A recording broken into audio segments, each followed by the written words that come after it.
come to you this hour with the beginning of the end of the first ever criminal trial of a former president here in New York. Closing arguments are set to start in just a few hours in former President Donald Trump's hush money trial. Jurors have sat through 6 weeks of testimony, heard from 22 witnesses, and reviewed hundreds of pieces of evidence. Soon, those 12 jurors will begin their deliberations to determine whether the former president will be held responsible for any of the 34 felony counts against him. Mr. Trump is accused of falsifying business records to cover up a scheme to pay off adult film star Stormy Daniels over an alleged affair ahead of the 2016 election.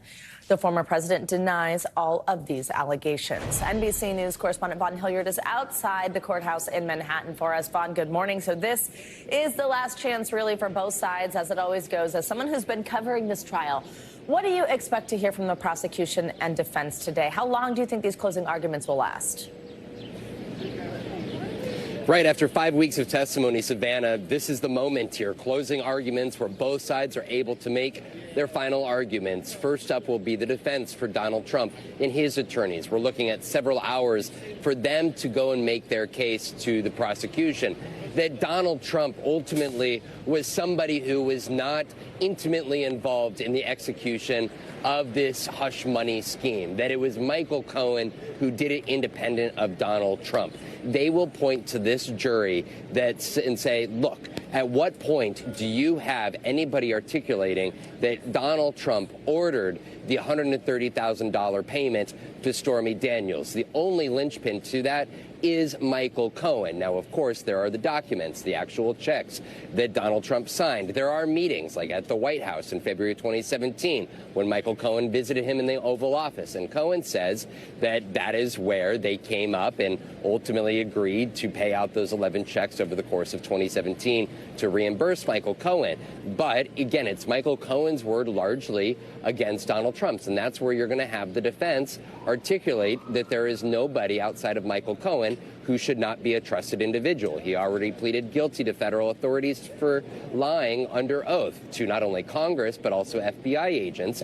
They will also say that he has admitted that he perjured himself, that he, back in the civil fraud trial last year, that he told Alina Habba, one of the attorneys for Donald Trump, that in fact that he had actually lied to federal authorities. So again, this for the defense is going to be really trying to hold up the Michael Cohen story, whether he can be somebody trusted by the jury.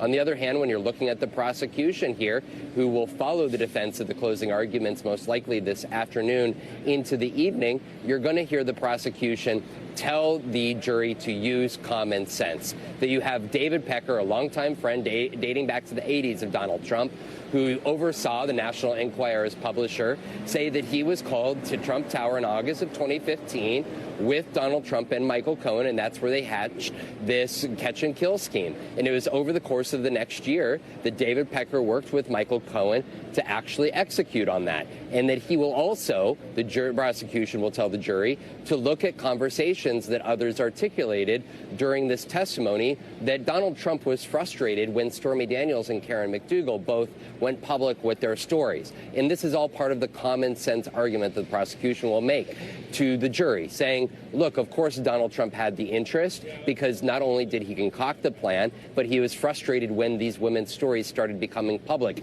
He himself articulating on his social media account that he had a non-disclosure agreement with these women, and that these women, they were violating it, and that they should be punished for violating and coming forward with their allegations. Vaughn, thank you so much. Such a deep dive here on sort of what we've seen so far and what we expect today. Let me ask you one specific thing. After 6 weeks of trial, after what you just recapped for us, what are the biggest kind of outstanding issues, biggest questions, or anything that needs to be cleaned up sort of for either side? Right, when we're looking at the actual falsification of the business records, Savannah, I think that that is an important element of this here, because it's going to be on the prosecution, again, to make the case that if Donald Trump is to be found guilty of each of these 34 felony counts of the falsification of business records, that Donald Trump had to have intimate knowledge that these reimbursement checks and the designation of them as legal expenses to Michael Cohen, that he was knowingly actually reimbursing him for the Stormy Daniels payment of $130,000. Because when you're looking at these felony counts, it was not actually for the hush money payment itself, but it was for the reimbursement, and then the denoting that they were not hush money payments, but they were legal expenses. And there is an underlying crime here that the prosecution is also going to have to articulate and prove to this jury. So it's a little tricky here, and the jury has heard all of this testimony, but it's now on the prosecution to actually link the hush money payment scheme, which is the underlying crime, the misdemeanor, to the actual falsification of the business records, which is the felony. And that is where the prosecution is going to have to lay out to this jury in very clear form how Donald Trump went from the hush money payment scheme in 2015-2016 to the falsification of the business records in 2017. Vaughn, Michael Cohen really such a star witness here, and as you laid out just a moment ago, how much a lot of what he said was really linchpins here for the prosecution. He, though, as we know, has real credibility issues. Do you think that the defense did enough to get at that question, to question his credibility, to make the jury question his credibility and remember that through deliberation? Right. There's a lot of questions coming into this and to how Michael Cohen, as the marquee witness, would do on that stand. For 3 days, he answered questions not only from the prosecution, but of the defense. And every step of the way, he was very dispassionate, and he acknowledged his wrongdoing. He acknowledged his lying. He repeatedly said that he was loyal to Donald Trump and the Trump family and ultimately committed these acts and these crimes because of that loyalty. And so the prosecution, before the defense could even get to him, almost pre-butted in the jury's mind who this person was. And under cross-examination, the defense tried to rankle Michael Cohen and almost get him to admit that he did this all on his own. But every step of the way, he said that, no, I did this because of Donald Trump. And Robert Costello, who had been somebody who had worked as a legal advisor to Michael Cohen, was actually called by the defense as a witness to them. And in many ways, they asked him about his conversations with Michael Cohen. And Robert Costello, perhaps frustrating for the defense, was not that person that really undercut his credibility. And so for the prosecution, Michael Cohen was the exact witness that they wanted and that they needed. Vaughn, give us insight for what we might expect the rest of this week to look like. Once closing arguments are finished up, we hear those rules. What do we think about a timeline, anything like that? Right. Donald Trump will return here to this courthouse in short order, and we're looking at closing arguments lasting throughout the day today. They could extend into Wednesday morning. At that point in time, you have jury instructions, which will be lengthy. Again, we talked about the complicating part of how these are 34 felony accounts on falsification of business records.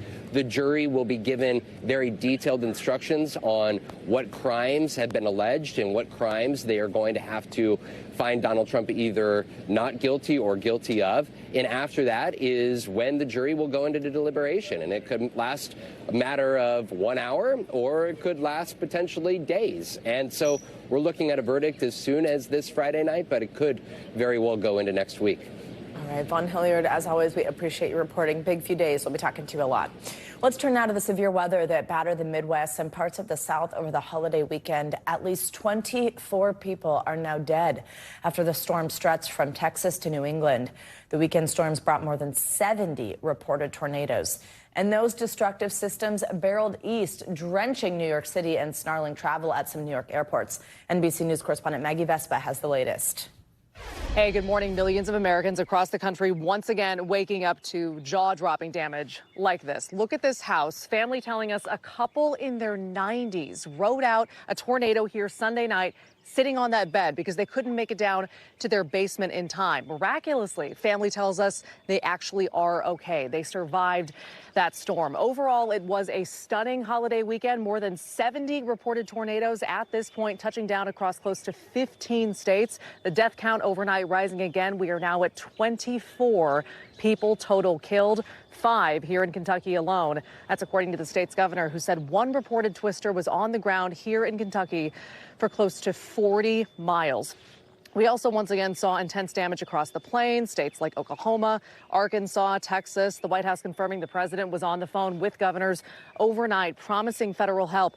And for context, we've been tracking this again for weeks, if not months. 2024 has been a really extreme year. We are now closing in on close to 1,000 reported tornadoes so far across the country this year, making 2024 year to date the second busiest year for tornadoes ever recorded. I'll send it back to you. Wow. All right, Maggie, thank you so much. Well, the severe weather threat continues for the southern plains today. Angie Lastman is in studio with us with what we can expect. Hey, Angie, good morning. Hey, Savannah, good morning to you. And as Maggie mentioned, it's been quite a busy spring when it comes to severe weather, and we've got another round of it here today, already sparking up across parts of the southern plains this morning with some of those watches and warnings in effect. You can see the outline of the yellow. That's a thunderstorm watch. We also have thunderstorm warnings and a newly issued tornado warning near the Dallas metro area. We're going to be watching this batch of thunderstorms continue to kind of rumble to the east. Now, otherwise, most of the rain for the northeast is out of the picture. We have a couple of thunderstorms still lingering across parts of the southeast, and we'll expect some Great Lakes thunderstorms to fire up into the afternoon hours. But all of those spots aren't where we're concerned for the severe weather. That's going to be centered across the southern plains, specifically Oklahoma to Texas. We'll also see the potential for some really heavy rain along with those strongest of the storms. By the time we get into tomorrow, another line of storms sparks up across parts of the plains. We also will see some heavy rain centered across parts of the southern tier of the country, and another round of severe weather will be possible for folks in that region. Here's the deal for today as far as the severe weather is concerned. 25 million people. Where you see the orange, that's the greatest chance for some of the strongest of the storms, but it expands out into parts of the plains. Amarillo, Lubbock, down to Corpus Christi is where we'll see a good chance that extends out into Louisiana as well. But Austin, Dallas, San Angelo, those are the spots where we're most concerned for the strongest storms. And we're talking really impressive wind speeds with this. The tornado threat is low, but it's not zero, so we can't rule out one or two of those tornadoes firing up. But the strong winds up to hurricane force is possible. So over 75-mile-per-hour winds for Dallas, Waco, Del Rio, San Antonio. These are the spots where you're going to see the strongest of those winds, but we'll also have the potential for some hail, too. Looking ahead to tomorrow, it looks like the high plains will see the greatest chance for the severe weather. Places like Rapid City included in that, with all impacts on the table. The tornado risk, though, will once again remain low. As far as today is concerned with the rain, we're going to see good amounts of it falling in a short period of time. So the moderate risk for flash flooding is there, specifically for major cities like Waco, but we'll see Dallas, San Antonio, Houston, all of those same spots that we're concerned for the severe weather. We'll also see the risk for some flash flooding with anywhere from 1 inch to 3 inches, but up to 5 inches of rain possible. Again, this is going to last through Wednesday, so we already have some pretty saturated grounds for folks there, so we're concerned about that flooding as we get through at least the next couple of days. And then eventually, we're going to watch that severe weather shift to the east here over the coming days. 'Tis the season, Savannah. I mean, it's been so busy. May already having over 400 tornado reports. That's the most since 2019. We continue to break records, and we likely will see another really active couple of days. Oh, my goodness, and just so tragic with 24 deaths involved. All right, Angie, thank you so much.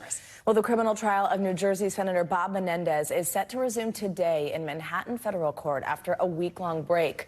On Friday, the judge ruled that evidence of what the senator did in a legislative capacity on behalf of Egypt should be barred because as a member of Congress, it is protected by the speech and debate clause of the U.S. Constitution.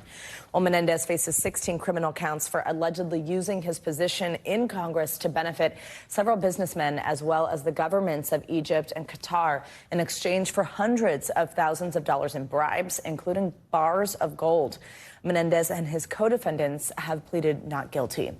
Well, this morning, a bipartisan group of U.S. lawmakers is continuing their visit to Taiwan. Yesterday, the delegation met with the island's new president and pledged further U.S. support amid threats from China.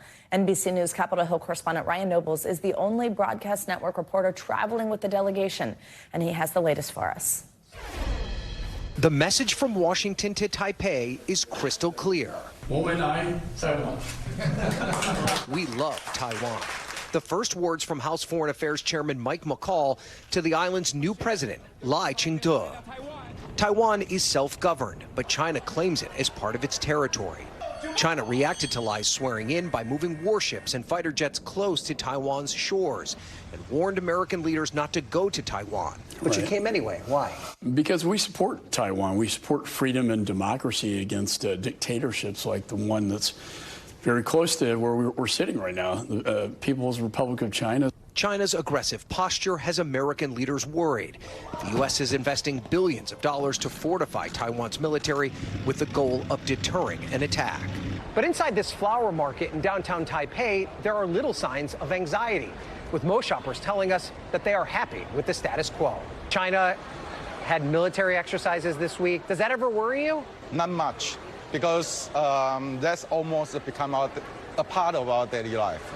And it's not just national security, but economic security as well, as 90% of the world's advanced semiconductors are produced here on this island, a supply chain that would be threatened if China were to attack. Ryan, thank you very much. Well, we are continuing to learn new details about the shocking murder of soap opera actor Johnny Wactor. Police in Los Angeles are now searching for the 3 men involved in the shooting that killed the General Hospital star. Investigators say the suspects were attempting to steal parts of Wactor's car. His family says in his final moments, Wactor saved a co-worker's life. NBC News correspondent Morgan Chesky has the details. A stunning murder in downtown Los Angeles of soap opera star Johnny Wactor. Police say they're searching for 3 suspects after the 37-year-old was fatally shot early Saturday as he encountered thieves trying to steal his car's catalytic converter. The shooting intersection of Hope across the Pico. Wactor's family tells NBC News he was leaving a job at a downtown bar later than usual, walking with a co-worker when he noticed a man near his car. Wactor's mother said her son asked if he was about to be towed, but when a man looked up wearing a mask, Wactor shielded his co-worker with his body, and that suspect shot him. It's just such a senseless thing. Scarlett Wactor spoke to us by phone. I hope that they will catch whoever did it. I hope that there will be some kind of justice for Johnny. I want you to tell me. Wactor was best known for his role as Brando Corbin on General Hospital, appearing in 164 episodes of the popular daytime soap. Wactor's colleagues remembering a dear friend. General Hospital posting, he was truly one of a kind. His TV wife writing, "My heart is so utterly broken. Johnny was the absolute best." He lived life to the fullest. He always tried to be positive for everybody. He was a light in a dark room, and he will be very missed. Thanks for watching. Stay updated about breaking news and top stories on the NBC News app or follow us on social media.